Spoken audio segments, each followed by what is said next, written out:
오늘 이미지 클래시피케이션에 대해서 발표할 황진권입니다.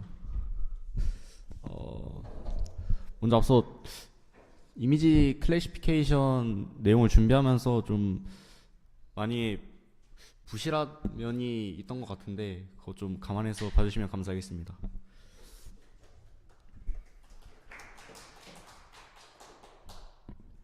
네, 먼저 일단 이미지 클래시피케이션이라는 게 컴퓨터 비전에 속하기 때문에 먼저 컴퓨터 비전에 대해서 알아보고 그 다음에 이미지 클래시피케이션에 대해서 알아본 뒤에 가장 많이 사용되는 분류 방법 중에 하나인 CNN에 대해서 알아보고 그 CNN의 발전으로 인해서 만들어진 모델들 중에 하나인 덴스넷에 대해서는 간단하게 핵심 기술에 대해서만 살펴보고 넘어가겠습니다. 먼저 컴퓨터 비전입니다. 컴퓨터 비전은 이제 저희 컴퓨터 소프트웨어공학과 3학년 2학기에 개설되는 과목 중에 하나인데 먼저 정의를 말씀드리자면은 컴퓨터를 활용하여 영상 또는 동영상으로부터 의미 있는 정보를 추출하는 방법을 연구하는 학문인데요. 그리고 이 말에서 알 수 있듯이 컴퓨터를 활용하기 때문에 인공지능의 한 분야라고 할 수 있고 이 인공지능에서 가장 대표적으로 연구되는 세 가지 분류, 감지, 생성이 있습니다. 그리고 오늘 얘기할 내용은 분류에 대해서 얘기하겠습니다.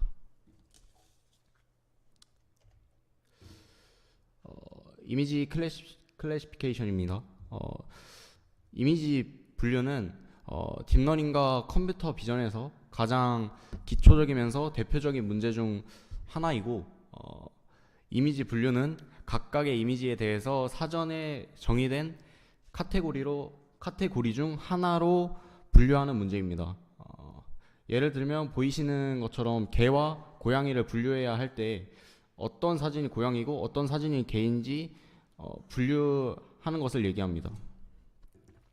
그렇다면 항상 이미지 분류가 높은 정확도로 잘 분류하는가? 라고 했을 때 이미지 분류에서는 시각적 개념의 적용에 어려움이 있습니다. 바로 사람과 컴퓨터의 시각적 개념 차이인데요. 보통 사람들은 고양이나 강아지가 사진의 시점이 다르고 고양이나 강아지의 사진의 시점이 다르고 크기가 다르거나 고양이가 지금 사진에서 보이시는 것처럼 어떤 틀에 들어가 있어서 모양이 변형되거나 고양이가 커튼에 가려져 있어서 일부만 보이거나 조명이 파란색 조명이고 빨간색 조명이어서 고양이의 색이 다르게 보이거나 고양이가 지금 속해 있는 배경이 다르거나 그럴 때 사람들은 얘가 바로 고양이다라고 얘기할 수 있는데 컴퓨터 같은 경우는 이러한 시각적 어려움을 극복해야 하는 문제점이 있기 때문에 좋은 이미지 분류 모델이라고 했을 때 여기서 말하는 분류 모델은 딥러닝 모델을 얘기하는 거고요.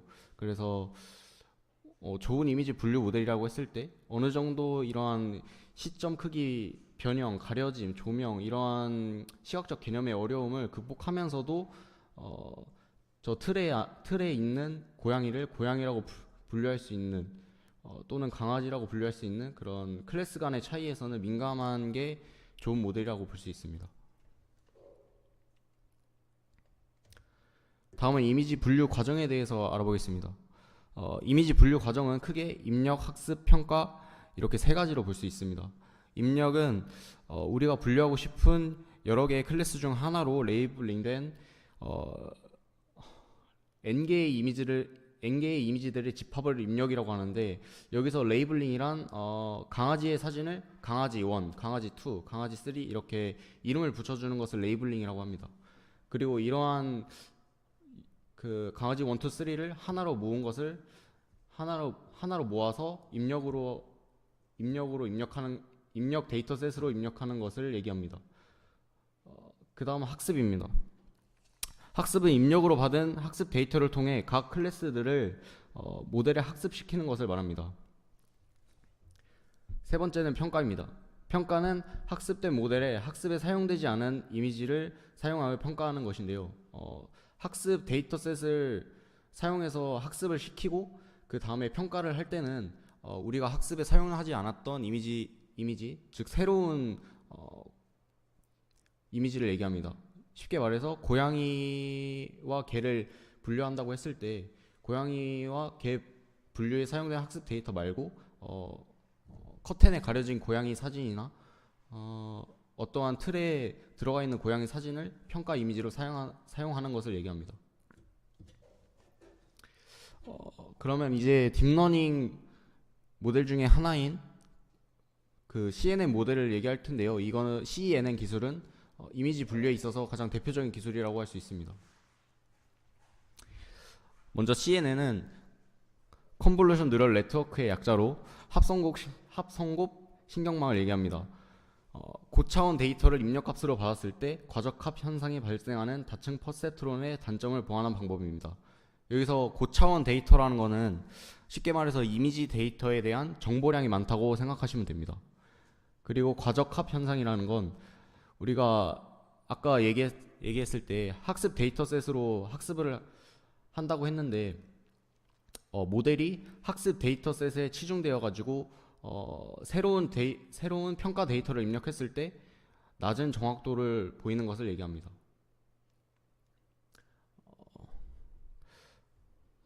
그리고 다층 펍세트로는 제가 추가적으로 여기에서 설명을 하려고 했는데 다층 펍세트론을 알기 위해서는 그 이전에 퍼셉트론을 먼저 알아야 되고 그렇기 때문에 나중에 더 다음 발표에서 제가 발표하도록 하겠습니다.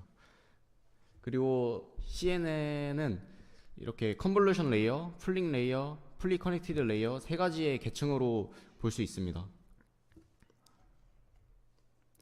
컨볼루션 레이어입니다.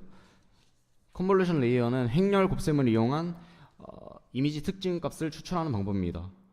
옆에 보이시는 것처럼 이미지를 봤을 때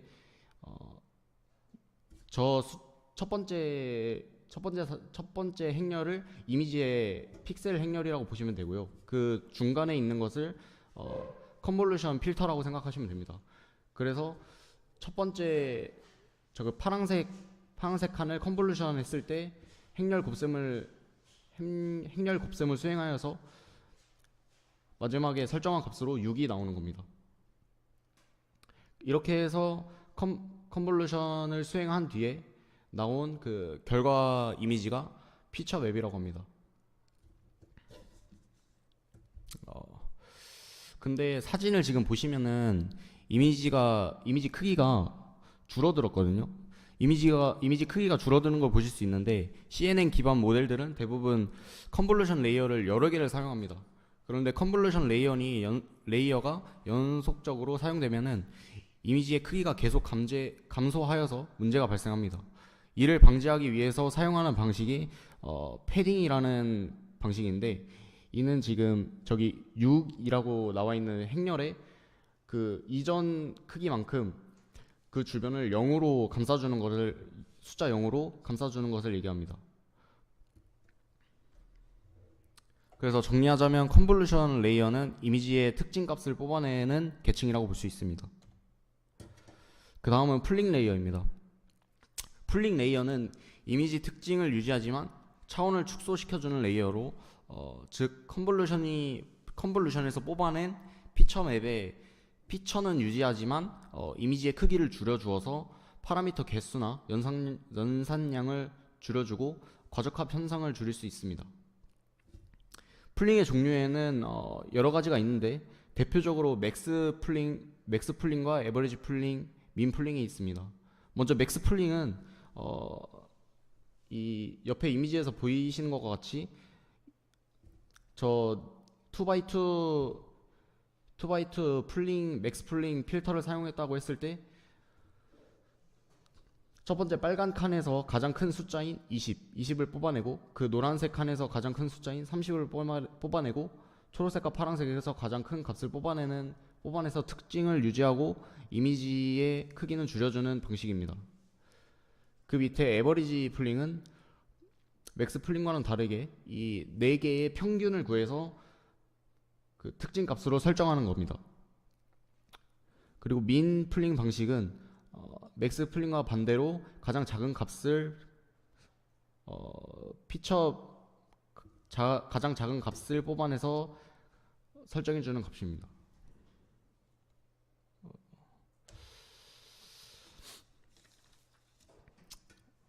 마지막으로 풀리 커넥티드 레이어입니다.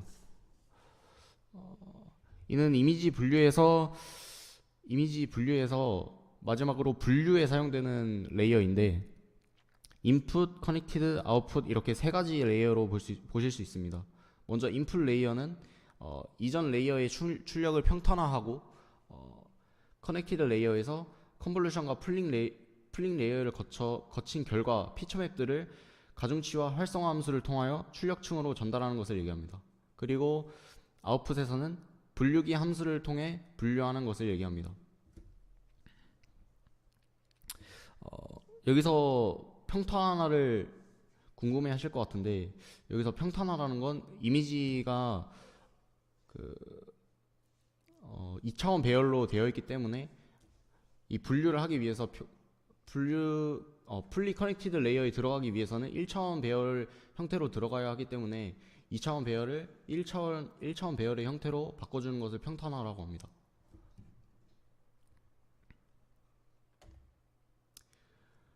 그래서 그 총 세 가지 컨볼루션, 풀링, 풀리 커넥티드를 모두 합쳤을 때의 CNN의 구조입니다. 개와 강아지를 분류한다고 했을 때 인풋으로 만약에 고양이 사진을 넣었을 때 컨볼루션 레이어를 거쳐서 특징 값을 뽑아내고 풀링 레이어에서 그 특징을 유지하고 좀 더 그 특징을 부각시킨 다음에 풀리 커넥티드에서 분류를 시켜서 마지막으로 그게 고양인지 개인지 분류를 하는 거라고 보실 수 있습니다. 마지막으로 댄스넷에 대한 얘기입니다. 댄스넷은 CNN이 발전하면서 CNN 기반 모델들이 좀 더 깊고 깊은 레이어들과 높은 성능을 요구하는데, 댄스넷은 다른 모델들과는 다르게 좀 더 필요한 특징들에만 매우 깊은 네트워크를 학습하는 모델입니다. 제가 이 많은 모델들 중에 댄스넷을 가져온 이유가 이 버틀넥 레이어라는 핵심 기술 때문인데요. 여기서 버틀넥이란 이전 레이어의 피처맵을 그 이후 모든 레이어의 피처맵에 연결하는 겁니다. 옆에 보이시는 것처럼 지금 첫 번째에서 마지막에 컨캐트네이트를 해주는 것을 보실 수 있는데, 컨볼루션 레이어를 첫 번째 인풋 이미지가 들어갔을 때 컨볼루션 레이어를 거치고 나서 그러면 피처 맵이 나옵니다. 근데 보통 모델들 같은 경우는 그 피처 맵을 그 바로 다음 컨볼루션 레이어의 인풋으로 들어가는데, 댄스넷 같은 경우에는 피처 맵에서 그 이전에 인풋으로 들어갔던 이미지를 연결해 주는 방식으로 진행이 돼서 파라미터 수와 연산량이 적고 특히 정보 소실이 방지가 됩니다. 이렇게 댄스넷의 핵심 기술을 간단하게 알아봤는데요. 좀 더 자세한 설명을 드리고 싶었는데 좀 아직 내용이 좀 부족한 것 같아서 댄스넷에 대한 내용은 제가 퍼세트론 얘기와 같이 다음 발표 때 진행하도록 하겠습니다. 질문 있으십니까? 네.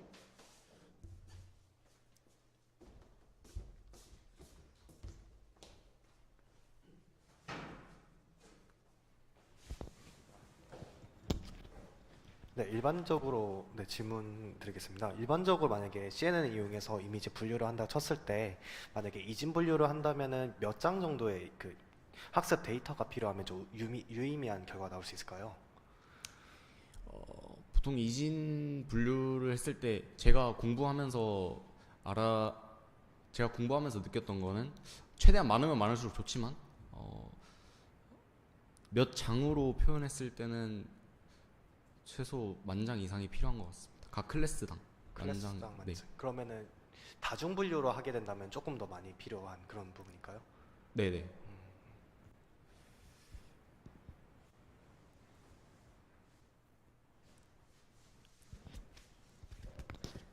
그러면은 질문 드리겠습니다. 그 특정 이미지가 주어졌을 때 네. 해당 이미지에서 이제 뭐 사람이라던가 어떤 특정한 걸 찾아내는 거를 객체 감지라고 하던데, 이 객체 감지도 그러면 어떻게 보면 이미지 분류의 일종이라고 볼 수 있는 건가요? 어, 이미지 분류가 객체 감지와 객체 생성에서 합, 합성이 된다고 해야 되나? 예. 객체 감지와 생성에서 이미지 분류로 파생이 된다고 해야 되나요? 이렇게 알겠습니다. 같은 의미는 아니지만 네, 객체에서도 분류를 할 수 있습니다. 알겠습니다.